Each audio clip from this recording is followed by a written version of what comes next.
بسم اللہ الرحمن الرحیم الحمد للہ رب العالمین والصلاة والسلام علی رسولہ الکریم اما بعد فاعوذ باللہ من الشیطان الرجیم بسم اللہ الرحمن الرحیم وممن حولکم من الاعراب منافقون ومن اہل المدینة مردوا علی النفاق لا تعلمهم نحن نعلمهم سنعذبهم مرتين ثم يردون الى عذاب عظیم صدق اللہ العظیم۔ برادران ملت اسلامیہ اور عزیز بہنوں، حضور نبی کریم صلی اللہ تعالی علیہ وسلم کی زندگی کے دو دور ہیں۔ پہلا دور مکے کا دور ہے جو آزمائشوں اور تکلیفوں سے بھرا ہوا ہے۔ مکے میں اسلام مغلوب تھا، کمزور تھا، مجبور تھا۔ اسلام کے پاس کوئی طاقت نہیں تھی، دولت نہیں تھی، حکومت غیروں کے پاس تھی، دولت غیروں کے پاس تھی۔ حالات کو بدلنے یا حالات پر اثر انداز ہونے کی کوئی بھی طاقت مسلمانوں کے پاس نہیں تھی۔ مکے میں اسلام قبول کرنے کا مطلب تھا خطرہ مول لینا، کافروں کے ظلم کا نشانہ بننا، اقتدار سے اور مقتدر طبقے سے دشمنی مول لینا، حاکموں سے، دولت مند طبقے سے مخالفت کرنا۔ مکے میں اسلام قبول کرنا بہت مشکل کام تھا۔ مکے میں ہجرت سے پہلے اسلام بس وہی قبول کر سکتا تھا جو ایمان میں سچا ہو اور صادق ہو، جس کا ایمان اتنا مضبوط ہو کہ وہ اللہ اور اس کے رسول کے لیے ہر قربانی دینے کو تیار ہو۔ مکے میں مسلمانوں اور کافروں میں کوئی مقابلہ نہیں تھا۔ کفر و اسلام دو برابر کی طاقتیں نہیں تھیں، بلکہ بظاہر مشرک بہت طاقتور اور مسلمان نہایت کمزور تھے۔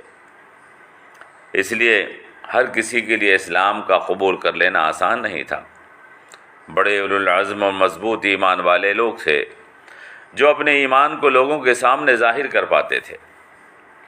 قرآن کریم میں اللہ تبارک و تعالی نے اس چیز کو واضح طور پر بیان فرمایا ہے۔ وَاذْكُرُوا إِذْ أَنْتُمْ قَلِيلٌ مُّسْتَضْعَفُونَ فِي الْأَرْضِ تَخَافُونَ أَن يَتَخَطَّفَكُمُ النَّاسُ فَآوَاكُمْ وَأَيَّدَكُمْ بِنَصْرِهِ، اور یاد کرو جب تم تھوڑے سے تھے، کمزور اور بے بس تھے، زمین میں تم ڈرتے تھے کہ لوگ تمہیں اٹھا کر نہ لے جائیں، تو پھر اللہ تبارک و تعالی نے تم کو پناہ دی۔ یہ بے کسی اور بے بسی جس کا اس آیت مبارکہ میں تذکرہ ہے، مکے کی وہ حالت ہے جو ہجرت سے پہلے مسلمانوں کی تھی۔ لیکن جب حضور نبی کریم صلی اللہ تعالی علیہ وسلم ہجرت فرما کر مدینہ تشریف لے آئے، مدینہ میں ایک چھوٹی سی اسلامی ریاست قائم ہو گئی اور اسلام کو امن اور سکون نصیب ہو گیا، تو حالات بدل گئے۔ ان بدلے حالات میں مدینہ میں ایک نئی قسم کی جماعت سامنے آئی، اور یہ منافقوں کی جماعت تھی۔ عزیزو، یہ ایک فطری بات ہے جس سے بچنا ممکن نہیں ہوتا۔ جب کوئی تحریک وہ چھوٹی ہو یا بہت بڑی، ابتدائی مراحل میں ہوتی ہے، لوگوں کی اس کی کامیابی کا یقین نہیں ہوتا، بلکہ اس کے لیے قربانیاں دینی ہوتی ہیں، پریشانیاں اٹھانی پڑتی ہیں۔ تو تحریک کا ساتھ بس وہی لوگ دے سکتے ہیں جو تحریک کے مقصد کو پوری طرح سے سمجھ کر اس کے ساتھ متفق ہوں، جو جذبے میں مخلص ہوں، ارادوں میں مضبوط ہوں اور ایمان میں کامل ہوں۔ قرآن کریم میں ہے والسابقون الاولون من المہاجرین والانصار والذین اتبعوہم بإحسان رضی اللہ عنہم ورضوا عنہ، اور مہاجرین اور انصار میں سے جو سب سے پہلے آگے آنے والے ہیں، اور وہ جو خوبی کے ساتھ اطاعت اور فرمانبرداری کرنے والے ہیں، اللہ ان سے راضی ہوا اور وہ ان سے راضی ہیں۔ لیکن جب کامیابی ملنے لگتی ہے اور لوگوں کو محسوس ہونے لگتا ہے کہ اب اس میں مال اور دولت، عزت اور حکومت مل سکتی ہے، تو لالچی اور مفاد پرست لوگ اس تحریک میں اپنے لیے کشش محسوس کرنے لگتے ہیں۔ دنیا پرست لوگ جب تک اس کو دنیاوی فائدے ملنے کا یقین نہ ہو کسی ایسی تحریک کا ساتھ دینے کو تیار نہیں ہوتے جس میں قربانیاں، آزمائشیں اور تکلیفیں نظر آتی ہوں۔ لیکن جب اس کو دنیا ملنے کی امید قوی ہو جاتی ہے، دنیاوی مصلحتیں اس کی پوری ہوتی ہوئی نظر آتی ہیں، تو وہ تیزی کے ساتھ اپنا مرتبہ بنانے، عہدہ پانے، دولت حاصل کرنے کے لیے بے چین ہو جاتا ہے۔ قرآن کریم میں منافقوں کے بیان میں اس بات کا تذکرہ ہے۔ وَمِنَ النَّاسِ مَن يَعْبُدُ اللَّهَ عَلَى حَرْفٍ فَإِنْ أَصَابَهُ خَيْرٌ اطْمَأَنَّ بِهِ وَإِنْ أَصَابَتْهُ فِتْنَةٌ انقلب عَلَى وَجْهِهِ خَسِرَ الدُّنْيَا وَالْآخِرَةَ۔ لوگوں میں سے بعض ایسے ہیں جو کنارے پر اللہ کی عبادت کرتے ہیں، اگر کوئی بھلائی اور دنیاوی فائدہ ان کو ملے تو مطمئن ہو جاتے ہیں، اور اگر کوئی آزمائش آ جائے تو منہ کے بل پلٹ جاتے ہیں۔ انہوں نے دنیا اور آخرت کا نقصان اٹھا لیا ہے۔ یہ مفاد پرست منافقین بعض تو ایسے ہوتے ہیں کہ دولت اور عہدے اور عزت کی خاطر تحریک سے وابستہ ہو جاتے ہیں، اور بعض ایسے ہوتے ہیں کہ تردد اور تشکیک کی وجہ سے آزمائشوں میں ساتھ چھوڑ کر بھاگ جاتے ہیں۔ یہ وہ منافقین کا گروہ ہے جو مدینے میں سامنے آیا تھا۔ یہ اوس اور خزرج کے لوگ بھی تھے اور بعض یہودی بھی تھے جو مسلمانوں کی صفوں میں شامل ہو گئے تھے۔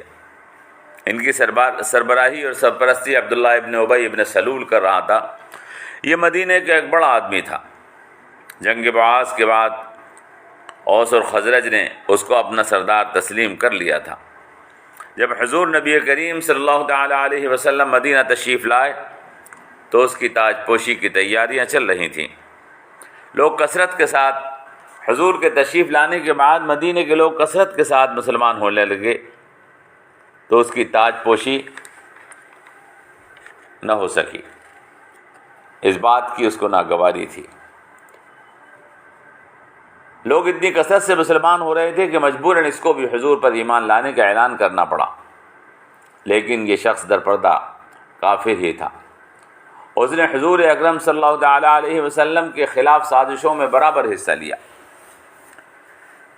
مدینے میں ایسے کئی لوگ موجود تھے جو دل سے مسلمان نہیں تھے۔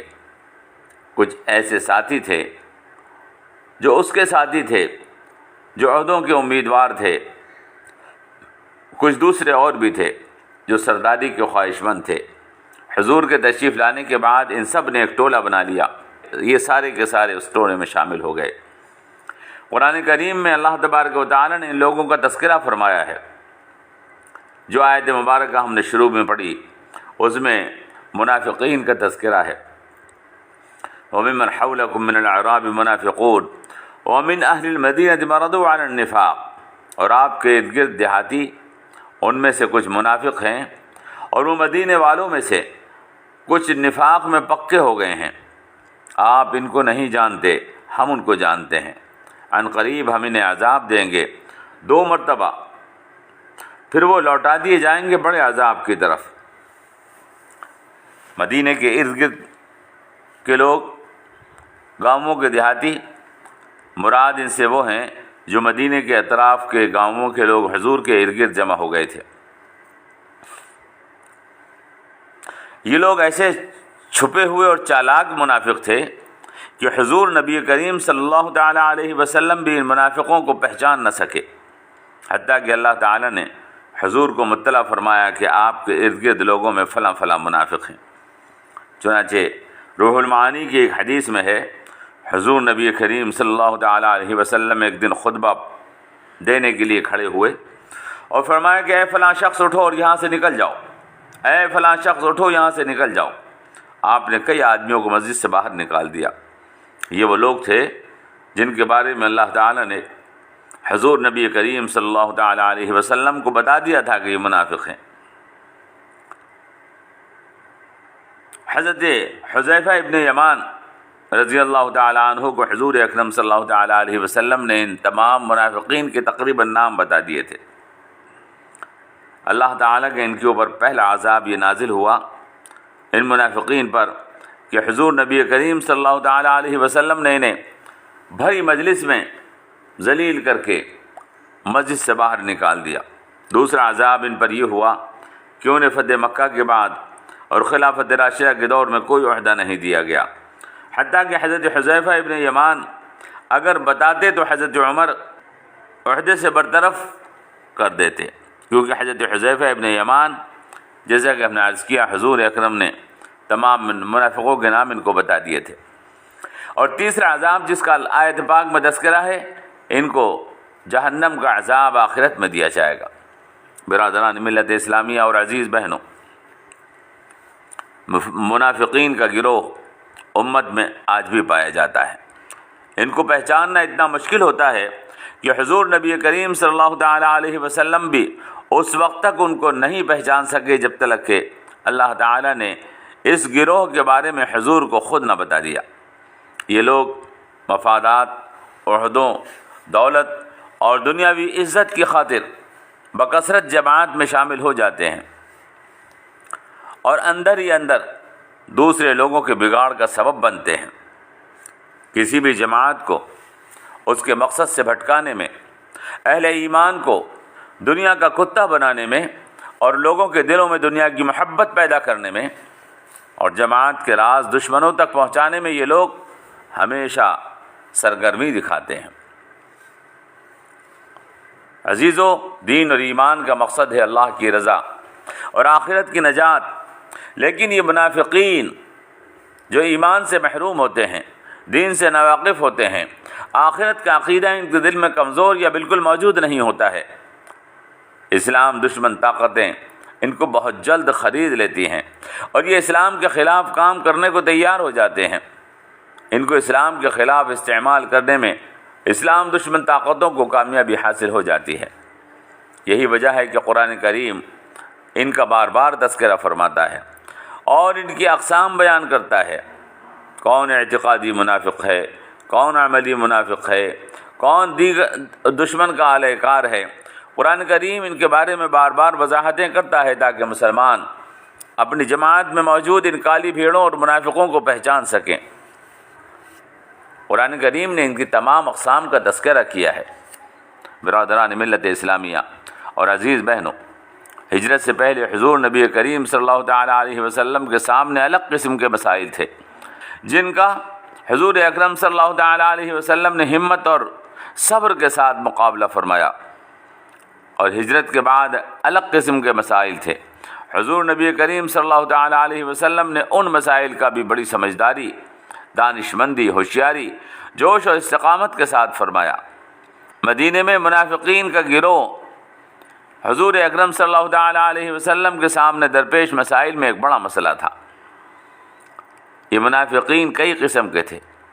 ایک قسم وہ تھی جو دل سے قطعاً اسلام کے منکر تھے اور محض مسلمانوں کو کمزور کرنے اور مسلمانوں کی صفوں میں انتشار پیدا کرنے اور مسلمانوں کے راز معلوم کرنے کے لیے خود کو مسلمان ظاہر کر کے حضور کے پاس آ بیٹھے تھے۔ یہ لوگ بظاہر بڑی وفاداری اور اطاعت اور فرمانبرداری کا مظاہرہ کرتے تھے۔ دوسری قسم کے منافق وہ تھے جو اپنے مفادات اسلام سے پورے کرنے کے لیے مسلمان بن بیٹھے تھے، اور جب تک انہیں عہدہ، دولت اور عزت ملتی رہتی تھی وہ اسلام کے ساتھ چپکے رہتے تھے، اور جب ان کو ایسا محسوس ہوتا تھا کہ ہمیں دولت یا عزت یا عہدہ کم مل رہا ہے تو یہ اسلام کا ساتھ چھوڑ کر بھاگ جاتے تھے۔